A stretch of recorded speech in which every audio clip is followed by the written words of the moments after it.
Magandang gabi po mga kapatid. Yes,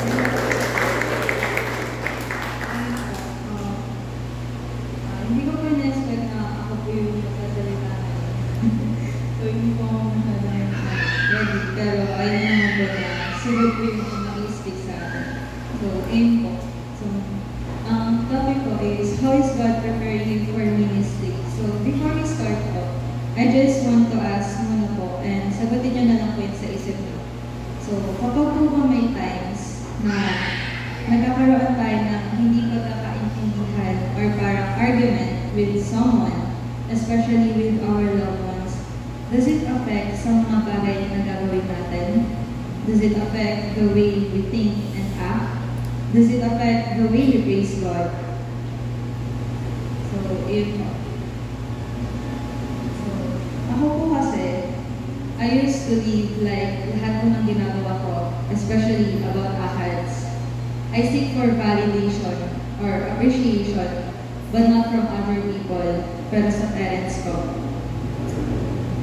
I used to live based on my emotions, na parang pag nasaktan ako, I want them to know na I am hurting, pero hindi ko po yun masabi sa kanila na directly. That's why, minsan nagkakaroon po ng misunderstanding and minsan akala nila is wala lang. So, kaya nung inas ko to sa amin na how is God preparing for ministry, hindi ko po alam kung ano yung sasabihin ko at that time. Hindi ko po alam kung paano ko sasabihin na hindi pa buo sa utak ko na kung paano nga ba ako hinahanda ni God sa ministry. Then, yun po. And habang nagbabasa po ako ng dati, yung Romans 5, yun po yung lagi nag-i-speak po sa akin na God loved you at your darkest. Then, nung yun nga po nalaman ko po yung magiging topic, parang nandun na po sa akin yung may idea na ako. Pero hindi pa po siya buo. Parang hindi ko alam kung paano ko sisimulan. Then, yun po. So ngayon po, nung inas po dito sa amin, how is God preparing you for ministry? Ang masasabi ko lang po is that God is preparing me by showing me how cruel the world is. Sabi nga po ni Pastor Doyle sa amin na nagpapagod po kami ng Thursday na sa mundong to, maraming afflictions and problems na nasabi din naman ng sa Bible. So sa umpisa, akala ko that you're living a fairy tale or almost living a perfect life, trusting other people, giving them your love and everything. Pero sa huli, you will be left with nothing. So, dati, may nangyari po na problem sa amin. Then, yung time po na yun is nakita ko umiyak si mami. Tapos, sumunod akong umiyak yung mga kapatid ko. So, nung time po na yun, hindi ko po alam yung gagawin ko bilang panganay na kung sino po yung una kong papatahanin, gano'n. I didn't know what to do. Pero, bilang panganay, ayun, I need to stand, I need to be strong. Kasi nakita ko po yung weak side ni mami. And nasa ibang bansa po nun si daddy. So, ako parang, ginawa ko po lahat. Like, financially, parang natuto ako mas magtipid pa. And ayun po, na parang instead na yung money ko is for food, parang mas iisipin pa na baka may babayadan kinabukasan sa school, ganun po. So, yung mga time dito na yun is, naisip ko parang ang peke ko. Kasi nag-church po ako tapos madalas po na-preach nun na magpatawad, na matuto tayong magpatawad. Tapos, parang opposite ko yung nasa utak ko na laging kumukontra siya doon na bakit ako magpapatawad? Eh, hindi naman sila humihingi ng sorry. Bakit ko sila papatawarin? Hindi nga nila nare-realize yung mali nila. So, yun po. Then, yung mga time din po na yun, I almost lose hope.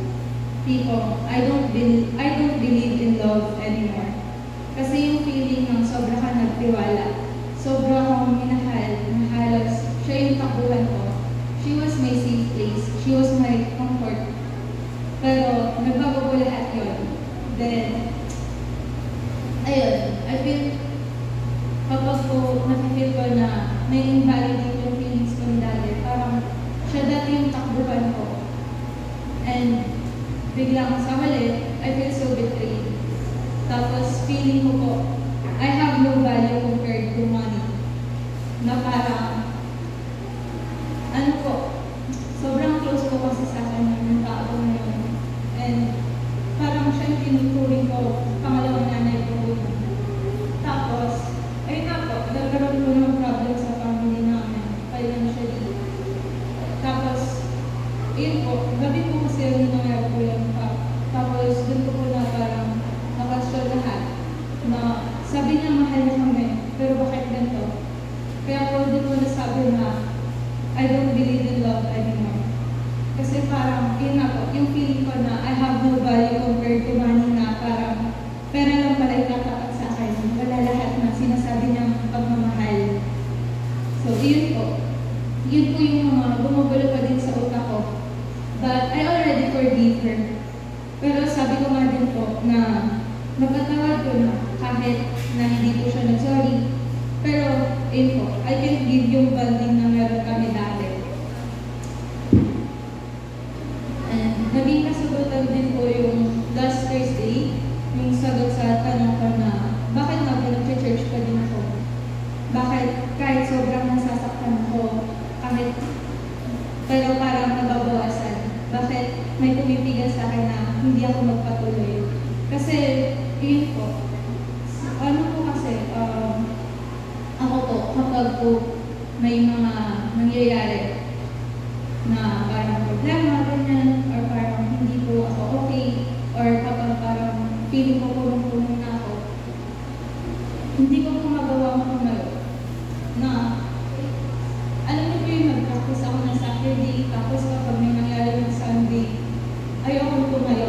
Like, ayokong tumugtog, ganyan. Kasi feeling ko, maapektuhan lahat na nasa paligid ko. And kasi sabi naman din po yun sa amin tuwing Saturday na parang, syempre yung emotion ko, makikita yung kating, ayokong parang maano sila ng maapektuhan ng, uy, down ka, ganyan. So, yun po. Then, sabi nga ni Pastor Joy sa amin din po ng Thursday, una in-ask niya din po kami na parang, pero ayaw mo ba yung calling mo? Something like that. Na parang, nag-make sense po sa akin lahat nung sinabi niya yun. And nung sinabi niya rin po na yung emotions, dapat yun yung i-guard mo kasi magagamit siya ng kaaway. Kasi yun nga po yung na-share ko din po yung kay Pastor Joy, yung about po God. And ayun, sabi niya po, diba sa una, akala mo kakampi mo siya. Yun pala, siya yung naglalagay ng barrier sa inyong mag-ama. Hanggang sa lumayo na po ng lumayo yung loob namin sa isa't isa. So, ayun po. Like Moses, di ba po, that's why nagkaroon ng kasagutan yung mga tanong po sa utak ko. Kasi alam ni God, yung weaknesses ko is yung emotions ko. That's why binibigay niya yung mga pagsubok na yun para sa susunod, kaya ko na hindi na ako madadala ng emotions ko. Na feeling ko, hindi ako karapat-dapat kasi hindi na ako. Pero, He's doing something para tumatag ako. Sabi nga po sa Romans 5, God loved you at your darkness. And yun po yung palagi nag-i-speak sa akin na kahit feeling ko, minsan hindi ako mahal-mahal, still, minahal niya ako. And so, ayun nga po. So, how God is preparing for ministry by showing me na weak or nahina ako, na hinahambol niya ako para malaman ko na I really need Him sa buhay ko. So, ayun nga po. Meron po tayong dalawang points, which is by showing that He loves us and by guiding our emotions. So, how God is preparing you for ministry. And by showing us that He loves us.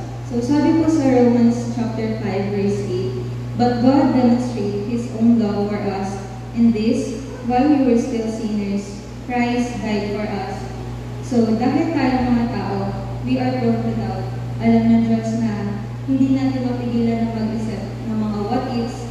Kaya sa verse po na to, ipinapakita niya na kahit anong pumapakas sa ako or hindi ako pwede mag-worship kasi makasalanan ako.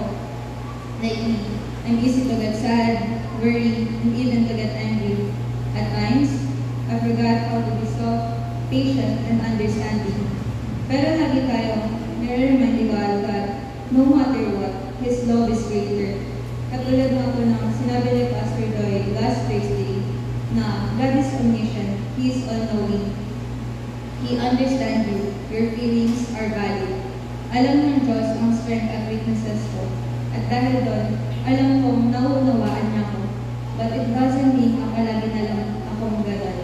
Kasi like what God did to Moses, I know that He is doing something para baguhin ako, para mas patatagin ako, so that I can continue ng dahil sa Kanya at makasama siya.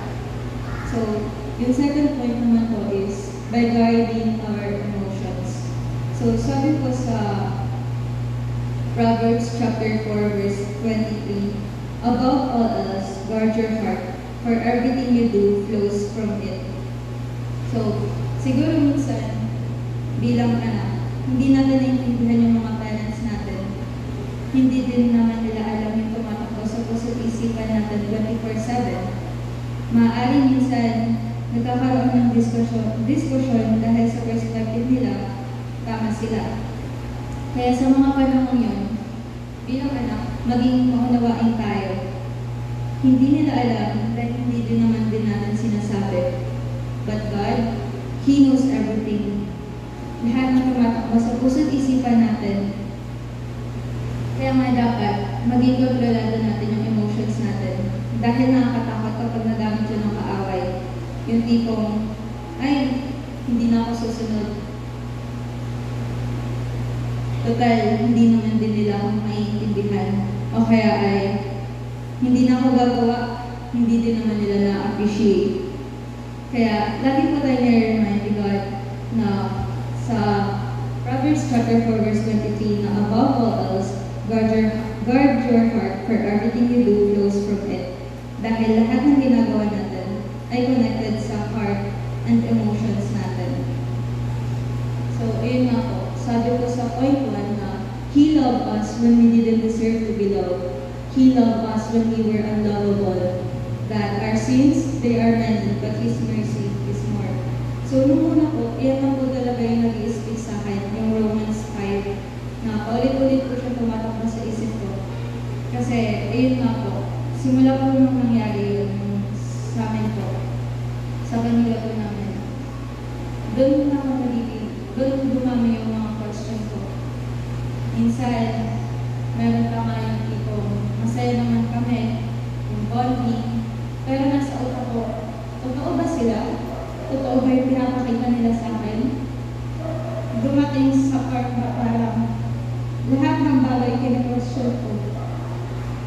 And ayun nga po, since lumakat po ako na parang academic achiever, gano'n po, parang hindi ko alam. Hindi ko alam na ako. Dumating yung point na mag-fail ako. Parang sasabihin sa parents ko. Parang takot-takot makita sa kanila na pumali ako. So, yun po.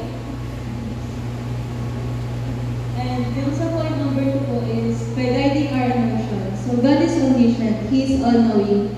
Praise God amidst your difficulties. So, kahit na ganun yung tumatakbo sa utak ko, nandun pa din ako sa point na parang gusto ko mag-pray, gusto ko tumutog para sa Kanya. Kahit minsan, hindi ko na alam kung bakit.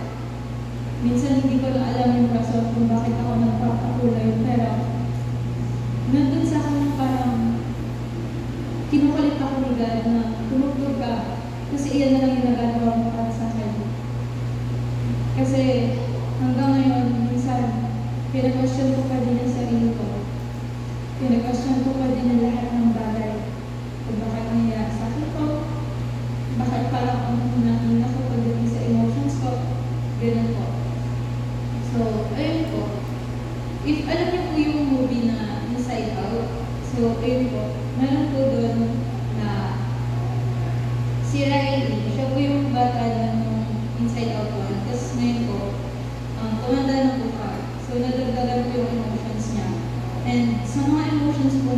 may mga nag-speak po sa akin ng verses. So, yung unang emotion po is si envy. So, sabi po sa 1 Corinthians chapter 13, verse 4, love is patient, love is kind. It does not envy, it does not boast, it is not proud. Then, yung second emotion naman po is si fear. Sabi po sa Psalm chapter 23, verse 4, even though I walk through the darkest valley, I will fear no evil. You are with me, your rod and your staff, they comfort me. Then, yung third emotion po natin is si anger. Sabi po sa James chapter 1, verse 19, my dear brothers and sisters, take note of this. Everyone should be quick to listen, slow to speak, and slow to become angry. Sabi naman po sa Galatians chapter 5, verse 22, but the fruit is love, joy, peace, forbearance, kindness, goodness, and faithfulness, gentleness, and self-control. Then ang ating fifth emotion is the anxiety. Sabi po sa 1 Peter chapter 5, verse 7, cast all your anxiety on Him because He cares for you. Then yung last emotion po is the sadness. Sabi po sa Psalm chapter 126, verse 5, those who sow with tears will reap with songs of joy. So sa lahat po na nakita natin na emotions, parang masasabi natin na lahat naman po talaga yung is nararanasan po natin. And sa lahat po ng emotions na yun, laging may reminder si God. So, agad po yung kay envy, sabi po doon, sa part po nung kay envy, sabi po sa 1 Corinthians chapter 13, verse 4, that love is patient, love is kind, it does not envy, it does not boast, it is not proud. So, nasabi nga po sa mga verses sa Bible na God is love. So, it means na si God, patient siya, kind. So, yun nga po. So, sabi sa naging testimony po ni Sister Alohalas Thursday, di ba, na as Christian, we should be like God. So, like God, we should be, ayun po, patient, kind, and ayun po. So, pinapakita po dyan na God is love. And then, sa second emotion po, pinapakita po dyan na He gives comfort. So, parang yun yung magiging reminder sa atin na whenever na parang makakaroon tayo ng mga problema, dapat alam po natin na si God lang po yung makapagbigay sa atin ng comfort at wala nang iba pa. Na instead na tumakbo tayo sa ibang tao, siya muna yung takbuhan natin. Kasi sa Kanya, sure tayo na hindi niya tayo ililigaw. Then, sa may next emotion naman po is anger. So, like God, we should be more understanding and we should be more patient. Then, kay joy, ayun nga po. So, like God, we should have those characteristics po. And then, kay anxiety, ayun po, pinapakita lang po dyan na ayun po, yung lahat ng emotions natin, kapag parang natatambak siya sa utak natin, ibigay lang natin lahat kay God. Kasi, mahal niya tayo. He cares for us. Kaya, hindi niya ibibigay sa iyo na alam niya naman na hindi mo kakayanin. Kaya niya binigay sa iyo kasi alam niya na kaya mo, na malalagpasan mo yun. And sa last emotion ko is si sadness. So, at the end of the day, kahit gaano tayo kalungkot, we should still know and be assured na there are rainbow after the rain. Na kahit gaano kahirap, may purpose lahat ng iyon. So, yun po.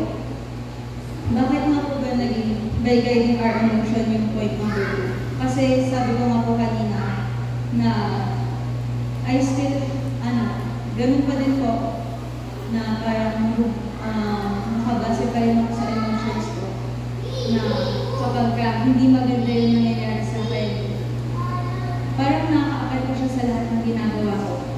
And ayun, hindi pa rin, yun nga po, sinasabi sa akin parang na Pastor Lord, na try kong sabihin sa parents pag gano'n.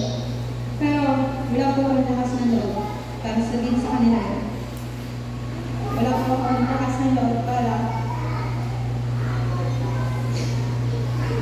yun po, sabihin sa kanila na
then, yung sa work ko, hindi lang siya para magkaroon ako ng sariling pera.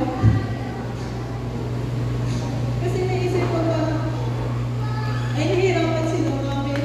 Nahihirapan sila na masyado kami maraming binabayaran. Wala naman po kaming utang. Pero, ayun po, sa mga bayanin, sa kulitin na may tubig. Ayun po. Then, sa tuition ko din po, yun yung mga iniisip ko na kaya din. And alam ko naman na hindi nila sinasabi sa akin na, uy, bayaran mo yun. Pero naman sa akin yung gusto ko makatulong. Kaya minsan, pag nasasabi sa akin na dali na, guro sarili mo lang iniisip mo, ang sakit-sakit, na hindi ko masabi sa kanya na lahat ng ginawa ko, lahat ng ginagawa ko para sa atin, sa pamilya natin. Kaya ayun po, na kaya ibig ko yun na sa may point number 1 na showing us that He loved us. Kasi yun nga po, na until now, hindi ko po makita sa sarili ko na kamahal-mahal ako. I'm still living sa dark place na ayun po, sa tuwing nagkakaroon ng problema, minsan nakala nila na tumatalikod lang ako, pero napunta ko sa banyo, tapos din po ako umiiyak. Kasi hindi ko pa masabi. Ayun. So, yun po. Yun yung nasasabi ko na will work out sa akin ni God. Na yun yung po ko piniprepare. Na yun yung ginagawa niya sa buhay ko. Kasi alam ko na mahina pa din po ako. So, God is preparing me. By showing me na hindi ko talaga kaya. Na kahit ano gawin ko pagka-independent na tao, alam ko hindi ko kaya. Na siguro wala si God, baka hindi ko na kinaya dati pa. That's why, sobrang thankful ako na dinala niya kami dito. Na sobrang thankful ko kasi, ayun, nag-grow kami pa din nila mami, nag-grow kasama yung church. Kasi dati, naging tanong din yun sa akin na bakit parang pag nasa church ako, bakit parang gumagaan lahat? Tapos, yun, siguro, ginagamit talaga ni God yung mga kapatiran sa church para, alam mo yung, mabawasan yung bigat na nararamdaman mo. Na minsan parang hindi mo alam kung saan ka pupunta. O magpapag ka sa school, mapapagod ka. Na minsan kahit pumunta ka sa sarili mong bahay, mapapagod ka pa din. Ano ako kasi gano'n yung nakipil ko. Kasi hindi ko masabi kila mami. Na parang, minsan nagtatanong sila, bakit? Parang mas masaya pa na kasama mo yung iba. Alam niyo po yun, na gusto ko sabihin na, ako din po, nag-iintay po ko sa inyo eh. Nag-iintay po ko na, makita niyo ako. Ako pa din yung galit na namimiss yung hugs nyo, na gusto yung nakakausap kayo. Gusto ko masabi sa inyo kung paano naman po yung buong araw nyo. And yun po. So, yun po. Yung mga reminders naman po. So, sabi ko sa Isaiah chapter 43, verse 18 to 19. Forget the former things. Do not dwell on the past. See, I am doing a new thing. Now it springs up. Do you not perceive it? I am making a way in the wilderness and streams in the wasteland. So, yung nag-speak po sa akin dyan is that forgive and don't forget the lessons of the past. It will lead you to the path of a new beginning. Sa Tagalog po is magpatawad at huwag kalimutan ang mga aral na nakaraan.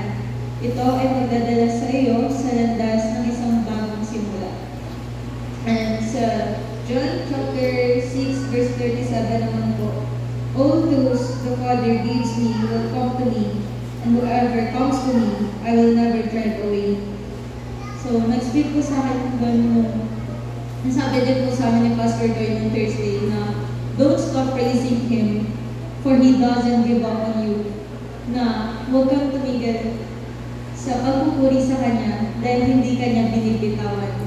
Yung kahit feeling mo hindi ka karapat-dapat, yun nga po kasi share po namin yung kapag minsan yun nga po sa emotions ko na feeling ko hindi ako dapat tumayo. Pero yun po yung sinasabi sa akin, ayun po yung nare-remind sa akin na don't stop praising Him. Kasi hindi niya tayo binibitawan. So bakit tayo titigil? Patuloy niya tayong kinukulit. So in conclusion po, God is preparing, how is God preparing me for ministry? God is preparing me for ministry by showing to me that no one started from the top. So we all have different things to go through. We have different problems and we have different life stories. But all of that, everything that happens in our lives, we will see as tools of the Lord to strengthen us, to shape us more. Not for us to be proud of, but for our lives to be a testimony to the goodness of God. And He is preparing me by humbling me and showing me that apart from Him, I can do nothing, and He doesn't give up on us. So yun po yung pinapakita sa akin ni God, na patuloy siya nag-work sa kabuuan ko, na kahit yung tingin ko is hindi ako karapat-dapat, step by step, may ginagawa si God hanggang sa magmukha kong karapat-dapat. Na sa ngayon, hindi pa ako ganun katatag dahil sa emotions ko. Pero alam kong may ginagawa si God para mas katatagin ako. And gusto niya lang ipakita yun sa akin na, papaka-independent ka Pinapakita niya lang sa akin na hindi ko talaga kaya nang ako lang mag-isa. Hindi ko kaya yung mabuhay na feeling ko kaya ko naman mag-isa. Yun po. So, sa next question po, as a Christian, is there something or someone that God removed from your life that you are now thankful for and why? So, sa Tagalog po, bilang isang Kristiyano, mayroon bang isang bagay o isang tao na inalis ng Diyos sa iyong buhay na ngayon ay ipinagpapasalamat mo at bakit? Yun lang po. Praise God.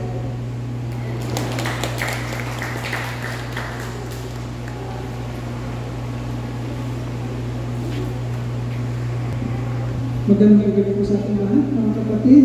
Yes, Lord. Yes, the Lord is faithful. So, yun po ang message mula sa ating Panginoon ng isang 17 years old na hindi nakapaghanda. Because we had to deliver the message of short communities. Kasi supposedly si Brother J.R. dapat na tumayo ngayon. Kaya si Brother J.R. lihitin mo po ang kanyang kahilan na nandito siya nagbabantay sa kanyang ama sa hospital. Nagpauntak po ang kapatid, si Sister Claudette, na humalilihin po sa posisyon ni Brother J.R. So, ililihin mo lang si Brother J.R. doon po sa pinakahuli ng ating po young people's time para po patotoo. Actually, ang mga mensahe kung dinideliver nila is experiences po. Yung kanilang personal experiences. How God is preparing them for ministry. So, mga kapatid, we are the Truth and Light Church. Lagi po, dahil po kung sila, Truth and Light Christian Church, at lagi po kung sila sabi, that this is the church that will not condemn our membership or our family or membership. Okay? So, hindi natin sila hinusgahan. Ano man ang nakikita natin. So, nakakatuwa po na kahit ano po galing, meron tayong nakikita sa bawat isa, hindi na natin gusto o gusto man natin, ay nananatili tayong pamilya, hindi tayo humusga. Okay? So, okay lang sa atin na ipagtapat ko kung yung nararamdaman. Kailangan mailabas na natin yun, na hindi tayo magpipigilan. Sapagkat alam natin na mauunawaan tayo ng ating mga pamilya. Okay? Dahil napakahirap kong itago sa puso't isipan ng mga damdamin. But at the end of the day, tinuturuan ko tayo sa church natin na hindi tayo dapat na-overcome ng ating emotion. Kagaya ng testimony ng ating kapatid. At tayo bilang mga mature, bilang mga nanay at tatay, because tayo po mga nanay at tatay ay dumaan na sa pagiging teenager, pagiging mature, pagiging mga responsible, we are the one who will really must understand what is going on in the minds and in the hearts and the emotions of our young people. Okay? Alam natin kung anong dinakalis nila. Alam natin kung anong struggles nila. Alam natin. Kaya, kaya natin silang i-comfort. Okay? Dapat gano'n lang mga magulang. And because ang tumayo dito ay isang young people at naging part ng kanyang testimony, yung kanyang mga emotions, naging tapat siya doon. At hindi naman natin nabibigyan ng pagkakataon pa ang mga magulang para magsalita patungkol din sa mga emotions na inilabas na anak, sa mensahe ng anak. As a father, your pastor, as a father, as a parent, mga kapatid, ako po ang magpapaliwanag. Okay? Para naman makita natin mabuti kung ang perspective na pinag-uusapan po natin. But that is very emotional, patungkol sa kung ano yung totoong nangyayari dito sa kalooban natin. But as a responsible parent, like me as your pastor, kailangan ko rin paliwanag sa inyo para maintindihan ng lahat ng bata na ang mga magulang, mga kapatid, mga anak, kailanman, lalo na yung mga Kristiyanong mga magulang, kailanman ay hindi naghahanap ng masama patungkol sa kanila mga anak. Amen? Hindi po. But we understand. We understand. Dahil dumaan din kami mga anak, dumaan din kami sa mga ganong kalagayan. At mas mahirap yung panahon namin. Nagkukwento nga bila Brother Gabriel. Nagdumaan kami sa pag-aaral, sa pagtutsaga, sa pag-aaral. Dumaan din po kami na. Sa panahon ko po, nasa bukid po kami. Para makita niyo yung pagkakaiba noon ng ngayon. Makita niyo mabuti. Kagaya ng sinabi ni Brother, although nararamdaman niya, but God is teaching her kung paano niya ma-overcome lahat ng ito. So, dito na kanya sa mensahe. Sa nung panahon namin ng Pastor Boy at nila Kuya Rick, nasa mga bukid. Tama ba, Kuya Rick? Yung CR namin, siguro dahil nasa bukid ko, wala kaming CR na meron. Wala kaming gano'n. Okay? Yung CR namin, lalakad kami say, 200 feet, 300 meters sa kanula at doon ka magsisira, magpupugli-pugli. Wala kaming sila. Ibig sabihin, pagkagabi, yan wala rin kami kuryente, walang ilaw dun sa lupa, magdadala kami ng gasera, kung talagang sumasakit ng tiyan mo, doon kayo tutumi, di mo alam kung may mga ahas. Ganun yun, sa panahon namin, sa panahon ko, hanggang high school days ko. Okay? Wala kaming gripo sa tabagan, na pag nabuhugas ka ng kasangkapan, wala kang mabuhugas ng gripo. Ang meron ka, isang malaking drum na araw-araw iigiban mo, at ang iigiban mo ay you have to walk for maybe isang kilometro. Ganun kalayo yung bomba. Ganun yung buhay mo. But, mga anak, lumaki kami mga achievers. Engineer yan si Kuya Rick. Tanggap naman yung sitwasyon kasi simple ang buhay mo. Ngayon medyo emotional ang mga bata dahil hindi na simple ang buhay ngayon. May mga gadgets, may technology lahat. Na pagka nakikita mo yung sarili na nag-iwan ka sa karamihan, parang naaawa ka sa iyong sarili. Pero hindi noon gano'n.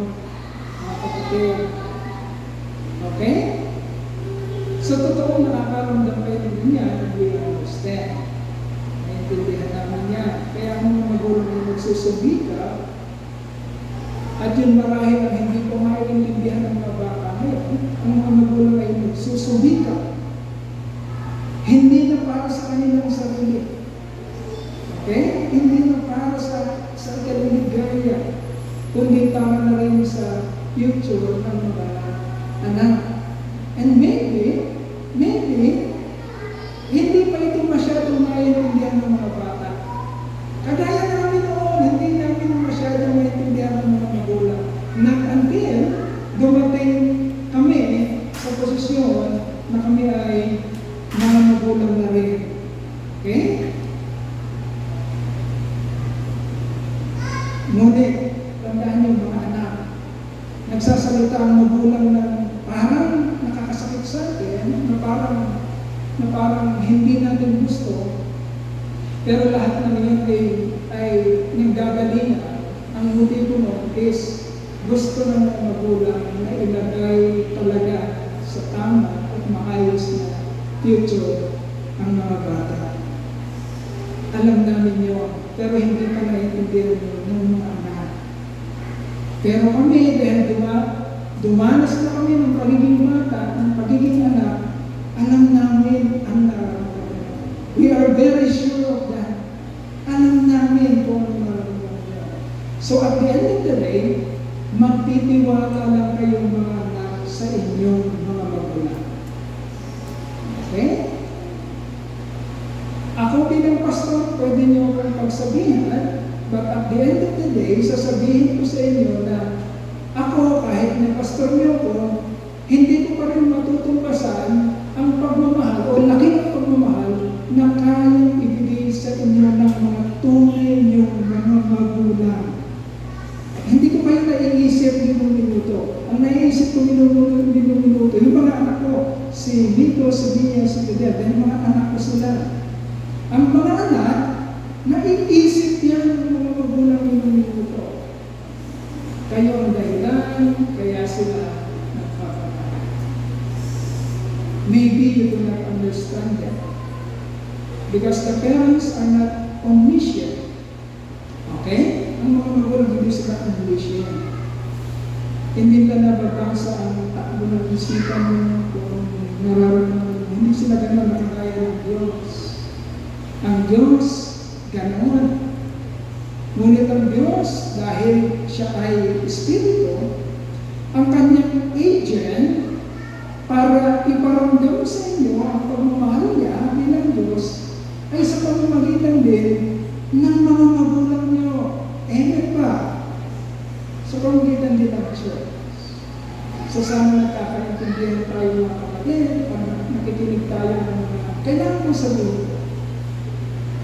Hindi natin kinukundin ng bawat isa. Tama ang mga narinig natin kay Badet. At kailangan natin marinig yun. Kung ano bang nangyayari. Ayaw natin na ang mga anak natin ay sa iba pa magsasalita. Okay?